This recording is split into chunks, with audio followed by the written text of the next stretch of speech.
நம்ம சேனலில் பயோகிராஃபிலாம் பார்க்குறோம். அந்த வகையில் இன்றைக்கி அவரோட பயோகிராஃபின்ட்டு தான் போச்சு கெஸ் பண்ணியிருப்பீங்க. ஆமாங்க, ஐஸ்வர்யா லக்ஷ்மி. இவங்கள பற்றி தான் எல்லாரும் இந்த வீடியோவில் பார்க்க போகிறோம். இவங்கள பற்றி பார்க்குறதுக்கு முன்னாடி இது வரைக்கும் யாரெல்லாம் நம்ம சினி சமூகம் சேனலை சப்ஸ்கிரைப் பண்ணலையோ அவங்க எல்லாரும் மறக்காமல் சப்ஸ்கிரைப் பண்ணிடுங்க. கூடவே பக்கத்தில் இருக்க பெல் ஐக்கனையும் மறக்காமல் ப்ரெஸ் பண்ணிவிடுங்க. மாமன் அண்டு தங் லைஃப் இந்த 2 படத்தோடைய வெற்றியை பார்த்துட்டு வராங்க நம்மளுடைய ஐஸ்வர்யா லக்ஷ்மி. இவங்க இப்போ நிறைய பேருடைய ரீசன்ட் க்ரஷ்ஷாகவும் வளம் வந்துட்டுருக்காங்க.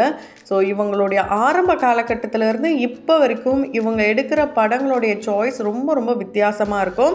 அண்டு கதையும் ரொம்ப வித்தியாசமாக இருக்கும். அந்த மாதிரி தான் யாருக்கு பேர் பண்ண போகிறோம், எப்படி நடிக்க போகிறோம், இதெல்லாம் தாண்டி அந்த ரோல் எனக்கு வேல்யூபிளாக இருக்கா இல்லையா, அதை இவங்க ரொம்பவே அனலைஸ் பண்ணுவாங்க. அந்த மாதிரி தான் இப்போ எடுத்திருக்க இந்த 2 படத்துடைய ரோலும். சின்ன ரோலாக இருந்தாலும் நான் நல்லா பண்ணுவேன், என்னுடைய பெர்ஃபார்மன்ஸ் மக்களுக்கு பிடிக்கும் அப்படின்றதுல ரொம்ப தெளிவானவங்க. ஸோ ஒரு மருத்துவராக இருந்து இப்போ நடிகையாக மாறினது மட்டும் இல்லாமல் சினிமா இண்டஸ்ட்ரியில் இப்போ ஒரு ப்ரொடியூசராகவும் வளம் வந்துட்டுருக்காங்க. அதெல்லாம் தாண்டி இவங்க யார், இவங்க எப்படி இந்த இண்டஸ்ட்ரிக்குள்ளே வந்தாங்க, அண்டு இவங்களுடைய மேரேஜ் அப்டேட், இது போல் நிறைய இன்ட்ரெஸ்டிங்கான விஷயங்களை தொடர்ந்து இந்த வீடியோவில் பார்க்கலாம். அதுக்கு முன்னாடி எனக்கு ஐஸ்வர்யா லக்ஷ்மியை ரொம்ப ரொம்ப பிடிக்கும், எனக்கும் ரீசன்ட் க்ரஷ்ஷாக இருக்காங்கன்ட்டு யாரெல்லாம் இந்த வீடியோ பார்க்குறவங்க சொல்கிறீங்களோ அவங்க கமெண்ட் பாக்ஸில் ரெட் ஆர்ட்டின்னு கொடுக்கலாம். ஸோ ஐஸ்வர்யா லக்ஷ்மி திருவன்றமில் பிறந்திருக்காங்க. இவங்க பக்காவான ஒரு மலையாளி. ஆனால் படங்கள்லாம் நடிக்கும்போது பக்காவான தமிழ் பொண்ணு. அதுவும் கிராமத்து கதைகளத்தோட தான் இவங்களுடைய கதைகள்லாம் இருக்கிறதுனால நிறைய பேர் இவங்களை தமிழ் பொண் அப்படின்னு நினைப்பாங்க. குறிப்பாக இவங்களோட இன்டர்வியூஸ்லாம் முடிஞ்ச அளவுக்கு ரொம்ப அழகாக தமிழ்லேயே பேசுவாங்க. இவங்க சிங்கிள் சைல்டாக தான் வாழ்ந்துட்டு வந்திருக்காங்க. இவங்க அம்மா, இவங்க அப்பா, இவங்க மட்டும்தான். ஸோ இவங்களுடைய இந்த ஃபேமிலி சர்க்கிள் பார்த்திங்கன்னா ரொம்ப ரொம்ப சின்னதான். எந்த ஒரு மேரேஜ் ஃபங்க்ஷன்ஸ் போக மாட்டாங்களாம். படிப்பு படிப்பு படிப்பு இதுதான் அவங்க அம்மா சொல்லி கொடுத்துருக்காங்களாம். அதனாலே இவங்க ரொம்ப கஷ்டப்பட்டு கொச்சினில் போயிட்டு டாக்டர் பட்டமும் வாங்கியிருக்காங்க. அது நார்மலாக படித்து வாங்குகிற அந்த பட்டம் இல்லைங்க, டிகிரி டாக்டர் பட்டம் இவங்க வாங்கியிருக்காங்க.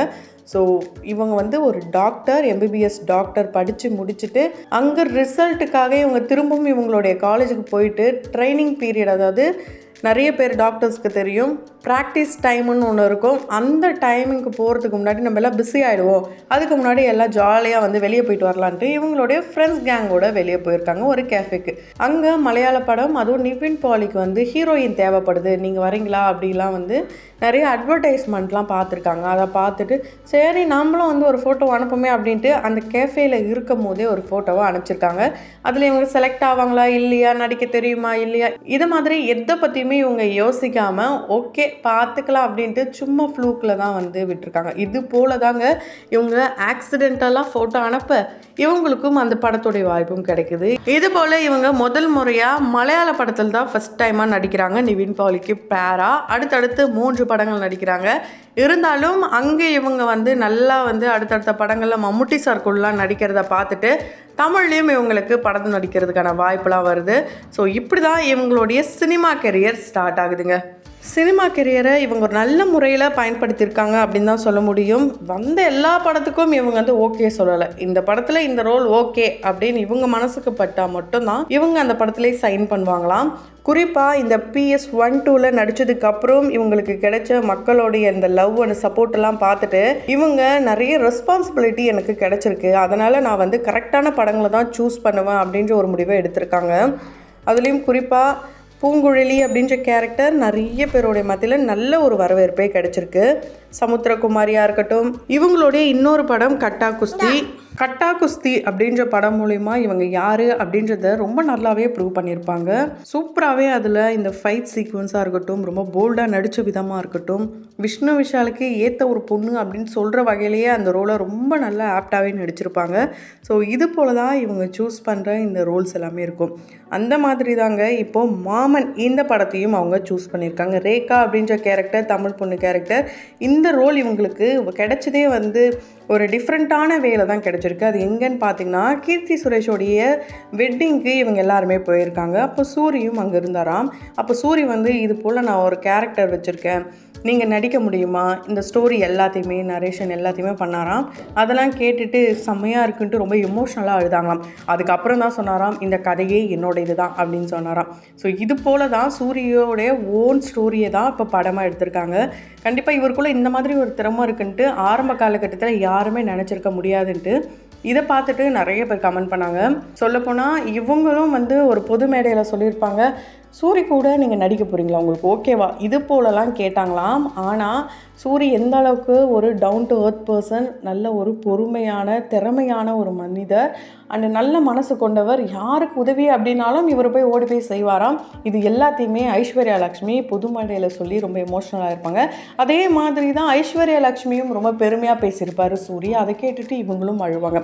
இதே போல் மாறி மாறி வந்து புகழ்ந்துக்கிறது, இது எல்லாமே இண்டஸ்ட்ரியை பொறுத்த வரைக்கும் ஒரு சாதாரணமான விஷயம். ஆனால் புகழறதுக்கும் வந்து ஒரு நல்ல மனசு வேணும். அந்த மனசு இவங்க 2 பேர்கிட்டையும் இருக்குது.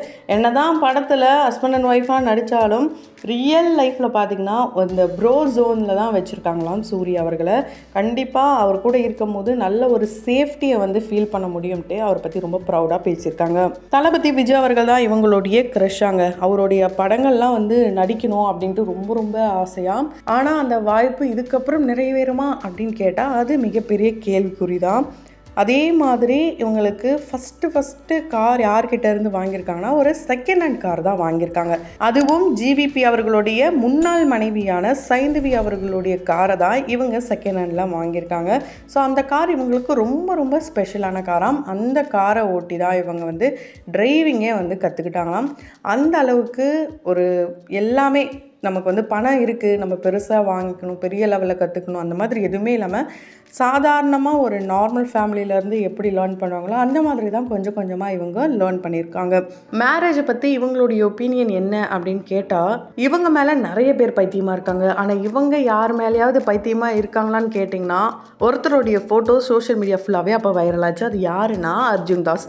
அவங்க 2 பேருமே வந்து லவ்வை வந்து எல்லாருக்கும் அனௌன்ஸ் பண்ணிட்டாங்கன்ட்டு அப்போது சோஷியல் மீடியா ஃபுல்லாகவே ஒரு நியூஸ் வைரல் ஆகிட்டு இருந்தது. அந்த ஃபோட்டோவும் நல்லா வந்து வைரல் ஆகிட்டு இருந்தது. அந்த நேரத்தில் தான் ஏங்க நாங்கள் ஒரு படத்தில் நடிக்கிறோங்க, அதோடைய ஃபோட்டோங்க அப்படின்னு சொல்லி அது எல்லாத்துக்கும் முற்றுப்புள்ளி வச்சாங்க. ஆனால் இவங்களை பொறுத்த வரைக்கும் மேரேஜ் அப்படின்ற ஒரு விஷயத்தை பற்றி இவங்களுக்கு ஐடியா இல்லையா. ஒரு பார்ட்னர் இவங்களுக்கு தேவை, லைஃப் லாங் ஒரு பார்ட்னர் தேவையாம். ஆனால் அது வந்து மேரேஜ் மூலயமா தான் கிடைக்கணும்னு எனக்கு வேண்டாம். நாங்கள் லிவிங் டுகெதர்லேயே இருப்போம்.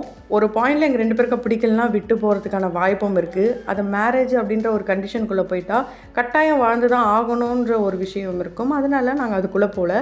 எனக்கு பார்ட்னர் வேணும்ன்ட்டு ஓப்பனான ஒரு ஸ்டேட்மெண்ட் கூட கொடுத்துருக்காங்க.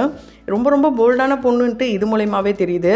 கேபிஒய் பாலா இவங்களை வந்து ரியலாகவே ப்ரப்போஸ் பண்ணியிருப்பார். என்ன தான் அது ஃபன்னாக சொன்னாலும் ரியலாக ப்ரப்போஸ் பண்ணியிருப்பாங்க. இவங்களும் அப்படியே ஷாக் ஆகி பார்த்துருப்பாங்க. கவிதையெல்லாம் சொல்லியிருப்பார். இவங்களுடைய டயட் பிளான் என்னென்னா மைதா சுகர் எல்லாத்தையுமே இவங்க வந்து அவாய்ட் பண்ணியிருக்காங்க. ஹெல்த்தியாக இவங்க வந்து ப்ரோட்டீன்ஸ் எடுத்துருக்காங்களாம், வாட்டர் நிறைய குடிப்பாங்களாம். இதுதான் இவங்களுடைய ஃபுட் சார்ட்டாகவே இருந்திருக்கு. நிறைய ஃப்ரூட்ஸ்லாம் எடுத்துப்பாங்களாம். என்னதான் இவங்க ஒரு பாசிட்டிவ் மைண்ட் பர்சனாக இருந்தாலும் இவங்களுடைய நெகட்டிவிட்டி அப்படின்னா அது ஓவர் திங்க் பண்ணிக்கிட்டே இருப்பாங்களாம். இவங்களுக்கு ஃபீமேல் சென்ட்ரிக் மூவி நடிக்கிற ரொம்ப ஆசையாம். அதனால தான் கார்கி படத்தில் நடித்தாங்களாம். ஆனால் அதில் சாய் பல்லவி வந்து மெயினாக பண்ணியிருப்பாங்க. அதில் இவங்க செகண்டாக பண்ணதில் இவங்களுக்கு எந்த ஒரு இஷ்யூவும் கிடையாதாம். அதுக்கு ரீசன் என்னென்னா அந்த படத்துடைய ப்ரொடியூசரே இவங்க தானாம். ஃப்ரெண்டு தான் அந்த படத்துடைய டேரக்டராம். அந்த படத்தில் அந்த ரோலை வேறு யாருக்காவது நடித்து காசு கொடுக்கறது பதிலாக நானே அதை நடிப்பேன், இது போல் தான் நான் ப்ரொடியூசராக இருக்கிற படத்தை எல்லாத்துக்குமே நான் கேட்குறேன் அப்படின்ட்டு அதையும் ஓப்பன் அப் பண்ணியிருக்காங்க. இவங்களுக்கு ரக்கட் பாய்னா ரொம்ப பிடிக்கும், மணிரத்னம் சார்னா ரொம்ப ரொம்ப பிடிக்கும். அவருடைய படங்களில் இவங்க ரீவாட்ச் நிறைய பண்ணியிருக்காங்க. அதில் குறிப்பாக 20 படம் ரொம்ப ரொம்ப பிடிக்கும்.